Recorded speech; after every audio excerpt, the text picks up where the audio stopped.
Hey, what's up, Street Talks? There, Kim from the Eric Street Photography blog.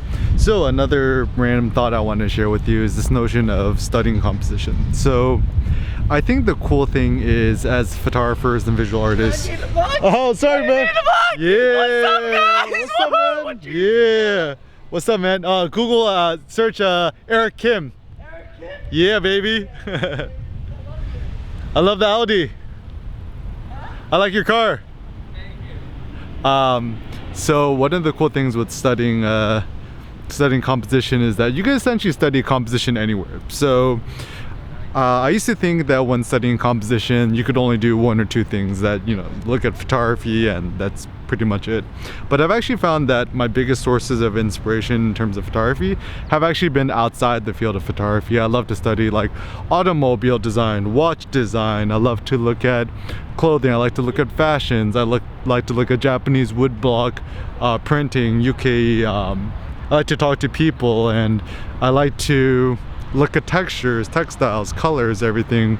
Black and white color, it's all good. So I think anything that stimulates you visually, it's actually really positive for your creative thriving and for your inspiration. And I think ultimately for me, a very practical thing with aesthetics and studying composition is anything which literally moves you. The word motivate literally means to move. So even when I'm actually feeling the most inspired to create and think and think about design and stuff like that, I'm actually literally walking around a lot. Even I'm in this like random strip mall parking lot, and it's actually really fun because I just feel inspired to move and talk and think and share these thoughts with you. And so just kind of realize that everything in composition, I think this is the root of all artwork. So generally when I'm looking at a composition, I'm kind of trying to think about the gesture. So even when I look at car design, I'm like, oh, it kind of has that gesture. And even perhaps a good way to study composition is to look at ballerinas. I think ballerinas are some of the most elegant performers, dancers, and movers of their body, and just kind of looking at the way that they shape their bodies and move, it's just like very elegant.